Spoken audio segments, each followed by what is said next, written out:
to all of you. My name is Shubham Garg, Director of Gleaming Roots Academy and your accountancy teacher. तो आज मैं आप लोगों के लिए बहुत ही शानदार वीडियो लाया हूँ। जैसा कि हमें पता है गवर्नमेंट ने 30% सिलेबस सारे सब्जेक्ट्स में रिड्यूस कर दिया है स्टूडेंट्स के लिए। तो आज हम डिस्कस करने वाले हैं अकाउंटेंसी में कौन कौन से चैप्टर्स में से कौन कौन से टॉपिक रिड्यूस हुए हैं या कौन कौन से चैप्टर्स कट हुए हैं। चलिए आइए स्टार्ट करते हैं और डिस्कस करते हैं कि हमें क्या क्या पढ़ना है, क्या क्या नहीं पढ़ना है। हम क्या डिस्कस करने वाले हैं आज? हम 12th क्लास का सिलेबस डिस्कस करने वाले हैं।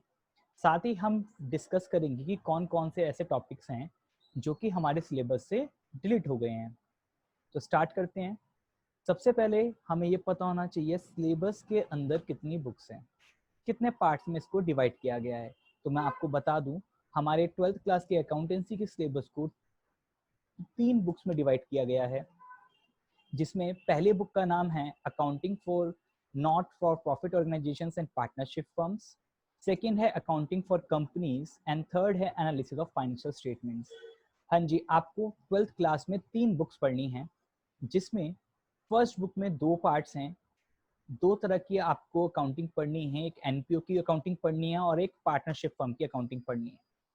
तो जो आपकी एनपीओ की अकाउंटिंग है वो आपकी रहेगी 10 मार्क्स की, और जो पार्टनरशिप फर्म की अकाउंटिंग है वो रहेगी आपकी 30 मार्क्स की।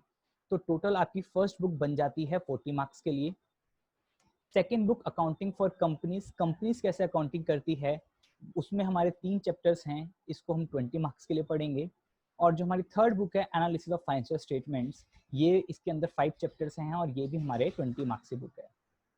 चलिए तो आगे डिस्कस करते हैं।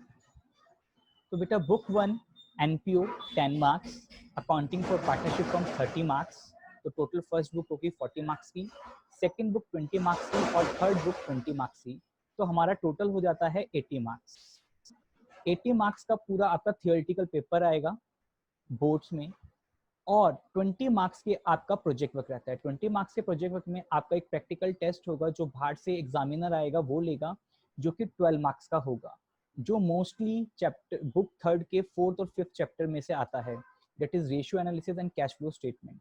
उसके बाद आपको एक प्रैक्टिकल फाइल बनानी पड़ेगी जिसके 4 मार्क्स होंगे, और आपको एक वाइवा देना पड़ेगा जिसके 4 मार्क्स होंगे। तो आपका प्रोजेक्ट वर्क टोटल हो जाता है 20 मार्क्स का, और इस तरीके से पूरे सिलेबस का ग्रैंड टोटल हो जाता है 100 मार्क्स का। चलिए आगे डिस्कस करते हैं इसको डिटेल में।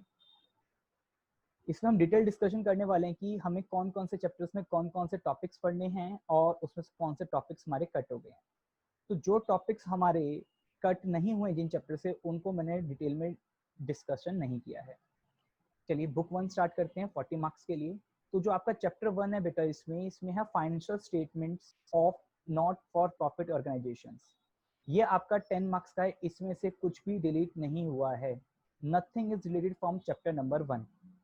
अगर बात करें हम चैप्टर नंबर 2, एनपीओ आपका यहीं खत्म हो जाएगा। अकाउंटिंग फॉर एनपीओ का सिर्फ एक ही चैप्टर है, जबकि पार्टनरशिप फर्म के अकाउंटिंग फॉर पार्टनरशिप फर्म के टोटल 6 चैप्टर्स हैं, चैप्टर 2 से लेके 7 तक। तो इस तरीके से आपकी बुक 1 में टोटल 7 चैप्टर्स हैं।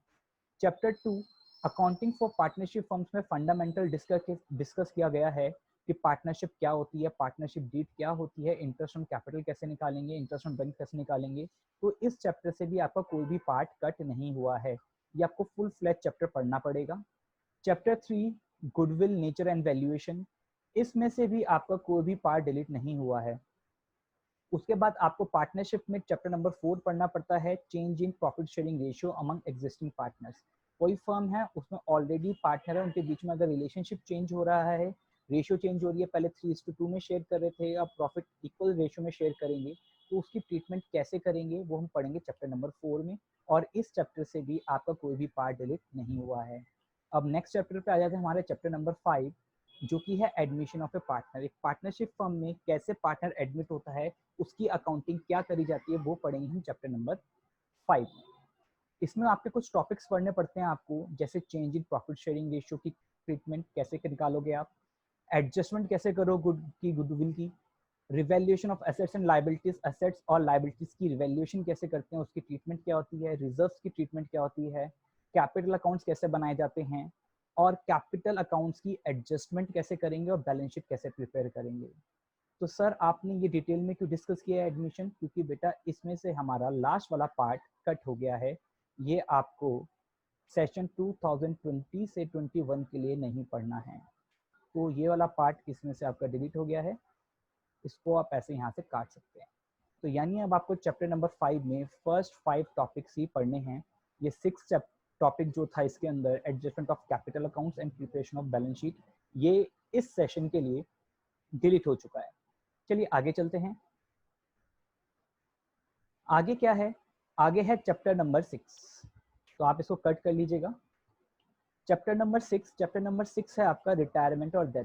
जब एक पार्टनर की रिटायरमेंट होती है या एक पार्टनर की अनसर्टेन डेथ हो जाती है, तो वो पार्टनर को हम रिटायर मानते हैं फर्म से, वो फर्म छोड़ के चला जाता है, तो उसकी भी कुछ ट्रीटमेंट है, रिटायरमेंट के अंदर अलग, डेथ के अंदर अलग। तो रिटायरमेंट में आपका पहला टॉपिक है change in profit sharing ratio, adjustment of goodwill, third topic assets और लायबिलिटीज की रिवैल्यूएशन, फोर्थ रिजर्व्स और लॉसेस की ट्रीटमेंट, फिर कितना अमाउंट रिटायरिंग पार्टनर को ड्यू है, हम कौन कौन से मेथड से उसको पेमेंट कर सकते हैं, फिर इसमें हम बनाते हैं लोन अकाउंट रिटायरिंग पार्टनर का, और एडजस्टमेंट ऑफ कैपिटल। तो मैं आपको बता दूं इसमें से लास्ट के 2 टॉपिक्स कटे हुए हैं, बाकी सारे के सारे 6 टॉपिक्स आपके आएंगे। ठीक है, तो ये वाला टॉपिक और ये वाला टॉपिक आपका डिलीट हो गया है सिलेबस से। तो यानी आपको लोन अकाउंट प्रिपेयर नहीं करना है रिटायरिंग पार्टनर का, और ना ही आपको एडजस्टमेंट ऑफ कैपिटल्स करना है, यानी आपको एडजस्टमेंट कैपिटल की ट्रीटमेंट भी नहीं करनी है। तो यानी हमारा रिटायरमेंट वाले चैप्टर से लास्ट के 2 टॉपिक कट हो गए हैं। ठीक है जी, आगे चलते हैं, आगे डिस्कस करते हैं। आगे है डेथ ऑफ ए पार्टनर। इसमें बेटा क्या क्या डिलीट हुआ है? इसमें आपका लास्ट वाला पार्ट डिलीट हो गया है। हाँ जी, लास्ट वाला पार्ट डिलीट हो गया है। इसका मतलब आपको computation of amount disease partner निकालना पड़ेगा, उसको प्रॉफिट कितना देंगे, प्रॉफिट की कैलकुलेशन भी करनी पड़ेगी, ट्रीटमेंट ऑफ गुडविल भी करनी पड़ेगी। आपको ये वाला लास्ट वाला पार्ट करने की जरूरत नहीं है। आपको डिसीज पार्टनर यानी जो पार्टनर मर चुका है उसके का कैपिटल अकाउंट बनाने की जरूरत नहीं है, और एग्जीक्यूटर के अकाउंट को बनाने की भी जरूरत नहीं है। तो ये भी हमारा सिलेबस से डिलीट हो चुका है। चलिए आगे चलते हैं, और कौन कौन से चैप्टर से डिलीट हुआ है। उसके बाद आपका आ जाता है इस बुक का लास्ट चैप्टर, जो कि है chapter number 7, dissolution of partnership firm. तो बेटा इस चैप्टर से कुछ भी आपका डिलीट नहीं हुआ है, आपको dissolution of A partnership firm पूरा का पूरा चैप्टर पढ़ना पड़ेगा। तो अभी एक बार देख लेते हैं फटाफट, फर्स्ट बुक से कौन कौन से टॉपिक डिलीट हुए हमने मार्क किए। First, second, third, fourth chapter में कुछ डिलीट नहीं हुआ। फिफ्थ चैप्टर में आपका लास्ट का टॉपिक 6 टॉपिक जो है adjustment of capital accounts and preparation of balance sheet, ये डिलीट हुआ है। और चैप्टर नंबर 6 में रिटायरमेंट ऑफ पार्टनर में से लास्ट के 2 टॉपिक्स आपके डिलीट हुए हैं, preparation of loan account of retiring partner and adjustment of Capitals. और फिर हमने डेथ की बात करें तो डेथ में 4th पार्ट आपका डिलीट हुआ है, preparation of deceased partner capital account and his executors account. ठीक है बच्चा, समझ में आया? आगे चलते हैं, अब सेकेंड बुक पे आ जाते हैं। सेकेंड बुक है आपकी अकाउंटिंग फॉर कंपनीज, जो कि आपको पढ़नी है 20 मार्क्स के लिए। तो इसमें हमने पढ़े थे, इसमें 3 चैप्टर्स हैं बेटा। हाउ मेनी चैप्टर्स है? there are 3 चैप्टर्स, जिसमें पहला चैप्टर है issue of shares, second chapter है इश्यू ऑफ डिबेंचर्स, और थर्ड चैप्टर है आपका रिडेम्पशन ऑफ डिबेंचर्स। तो मैं आपको बता दूं कि इसमें फर्स्ट चैप्टर में से कुछ भी कट नहीं हुआ है, आपको पूरा का पूरा first chapter as it is पढ़ना पड़ेगा, जो कि अप्रॉक्स 8 मार्क्स का क्वेश्चन इस यहाँ से आता ही आता है, कंपलसरी है। चैप्टर नंबर 2 से भी आपका कुछ भी डिलीट नहीं हुआ है, ये भी आपको पूरा कंप्लीट पढ़ना पड़ेगा, इश्यू ऑफ डिबेंचर्स। बात करते हैं चैप्टर नंबर 3। चैप्टर नंबर 3 है आपका रिडम्पशन ऑफ डिबेंचर्स, जिसमें सोर्स ऑफ रिडम्पशन आपका थियरी पार्ट है, वो पढ़ना है आपको, कहाँ कहाँ से आप रिडीम कर सकते हो, कौन कौन से सोर्सेज आपके पास, डीआरआर और डीआरआई क्या होता है ये आपको पढ़ना है। और जो आपका थर्ड टॉपिक है methods of redemption of debentures, बेटा ये आपका पूरा डिलीट हो गया है, तो आपको ना तो ये पढ़ना और ना ये पढ़ना। तो आप कह सकते हो कि एक तरह से रिडम्पशन ऑफ डिबेंचर्स में आपको थियोरेटिकल नॉलेज लेनी है, प्रैक्टिकल वाला सारा पार्ट आपका कट चुका है।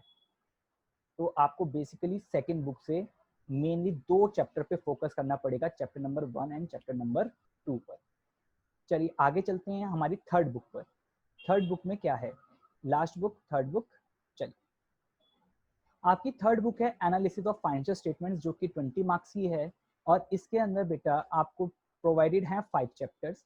Financial statement of A company, financial statement analysis, एक कंपनी कौन कौन से फाइनेंशियल स्टेटमेंट्स बनाती है, उसको फिर एनालाइज कैसे करते हैं, उसके इसमें 2 से 3 पेज का थ्योरी चैप्टर है ये। फिर टूल्स, आपके फाइनेंशियल स्टेटमेंट को एनालाइज करने के कौन कौन से टूल्स चाहिए होते हैं। Comparative statement, common size statements, ये हम पढ़ेंगे चैप्टर नंबर 3 में। अकाउंटिंग रेशियो भी एक टूल है फाइनेंशियल स्टेटमेंट एनालिसिस का, और कैश फ्लो स्टेटमेंट भी एक टूल है फाइनेंशियल स्टेटमेंट एनालिसिस का। इसको अलग अलग चैप्टर्स में हमें पढ़ना है। तो बेटा आपको बता दूं, इस बुक 3 से कोई भी चैप्टर डिलीट नहीं हुआ है। ये पूरे के पूरे 5 चैप्टर्स, यानी पूरी 3rd बुक आपको 20 मार्क्स के लिए करनी ही पड़ेगी।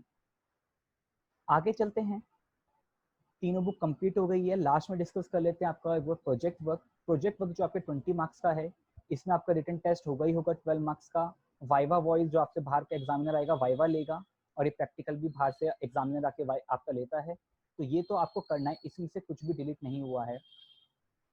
यानी आपको वाइवा वॉइस भी देना पड़ेगा 4 मार्क्स के लिए, रिटन टेस्ट भी देना पड़ेगा 12 मार्क्स के लिए। प्रोजेक्ट फाइल में आपको पहले 3 प्रोजेक्ट्स बनाने पड़ते थे, अब आपको 3 नहीं बनाने, सिर्फ और सिर्फ 1 प्रोजेक्ट बनाना पड़ेगा। ठीक है जी, तो ये चेंजेस हुए हैं प्रोजेक्ट में। तो यही जो टॉपिक से जो डिलीट हुआ वो मैंने आपको एक्सप्लेन किया। आई होप आपको क्लियर हुआ होगा। अब एक बार देख लेते हैं, जो गवर्नमेंट की तरफ से नोटिफिकेशन आया था, नोटिस आया था, उसमें कौन कौन से टॉपिक्स डिलीट उन्होंने बताए थे। चलिए मैं आपसे शेयर कर देता हूँ।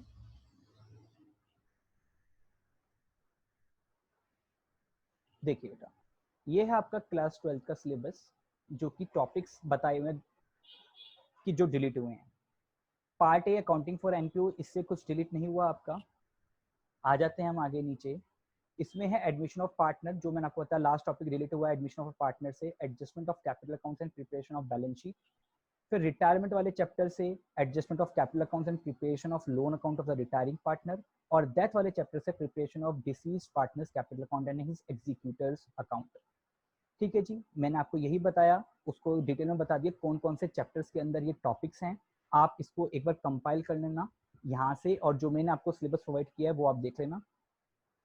उसके बाद आपका अकाउंटिंग फॉर कंपनी से जो लास्ट का 3rd चैप्टर था, रिडम्पशन ऑफ डिबेंचर्स, इसमें method lump sum of draw of lots, ये दोनों डिलीट हो चुके हैं। तो प्रैक्टिकल पार्ट लगभग ऑलमोस्ट हमारा खत्म हो गया है इस वाले चैप्टर से, chapter number 3rd of companies accounts book.